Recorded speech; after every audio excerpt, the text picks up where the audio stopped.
আমরা 96 সালে 21 বছর পর সরকারে আসি। সরকারে আসার পর থেকে আমাদের প্রচেষ্টা যে বাংলাদেশকে আমরা খাদ্য স্বয়ংসম্পূর্ণ করব এবং জাতির পিতা পদাঙ্ক অনুসরণ করে আমরা কাজ করব।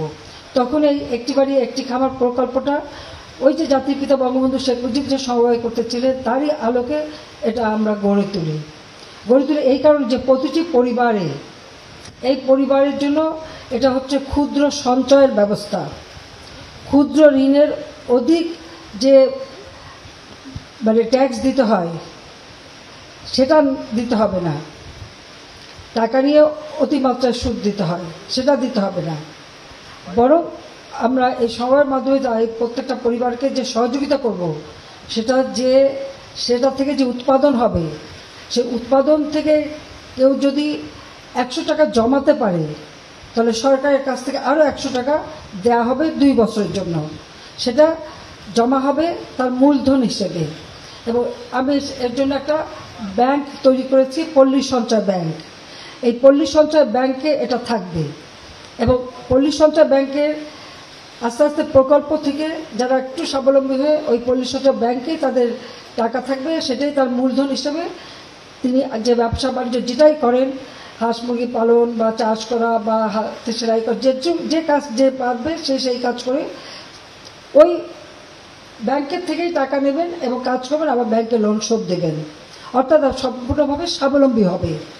এই চিন্তাটা মাথায় রেখে যেটা জাতির পিতা করতেছে যে প্রত্যেকটা পরিবার যেন স্বাবলম্বী হয় এবং দারিদ্র্য থেকে মুক্তি পায়, সেটা লক্ষ্য রেখেই এই ক্ষুদ্র সঞ্চয়ের এই পরিকল্পনা আমি নেই এবং সেটা আমরা বাস্তবায়ন শুরু করি। দুর্ভাগ্যের বিষয় হলে 2001-এ বিএনপি জামাত ক্ষমতায় সেটা বন্ধ করে দেয়, একরকম বলতে গেলে এটা কার্যকারিতাই থাকে না।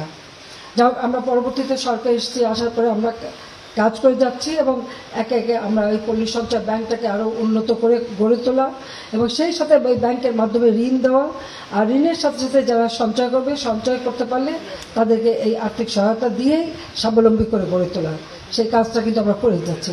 এছাড়াও কর্মসংস্থান ব্যাংক নামে একটা ব্যাংক করেছে যেখানে আমাদের যুব সমাজ যেমন লেখাপড়া শেখার পাশাপাশি রাজনৈতিক কাজ করতে পারে আর পাশ করে চাকরি পিছনে না ছুটে নিজের জন্য স্বাবলম্বী হতে পারে, সেটা মাথায় রেখেই এই কর্মসংস্থান ব্যাংক থেকে বিনা জামানতে যাতে ঋণ পায় সেই ব্যবস্থাটা আমরা করে দিয়েছি। আমাদের দেশে বর্গা চাষি আছে, বর্গা চাষিরা কখনো ব্যাংকের ঋণ পেত না, কারণ ঋণ পাওয়ার তাদের কোনো সুযোগ নাই, কারণ তারা কোনো কিছু জামানত রাখতে পারে না। বর্গা চাষিদের জন্য জামানতবিহীন ঋণের ব্যবস্থাও কৃষি ব্যাংক থেকে, সেটাও আমি 96 সালে যখন সরকার ছিলাম তখন করে দিই। এই কারণে যে আমি দেখেছি যে ওই মহাজনের কাছ থেকে অনেক সুদে টাকা নিয়ে তারপর আচ্ছা দিতে পারে না, তার উৎপাদিত পণ্য আর সে ভোগ করতে পারে না, সেই জন্য এই ব্যবস্থাটা আমরা করে দিচ্ছি। পাশাপাশি আমাদের যুব সমাজ যেন সেখান থেকে লোন নিয়ে তারা নিজেরা কিছু কাজ করবে, এককভাবে অথবা যৌথভাবে তারা নিতে পারে।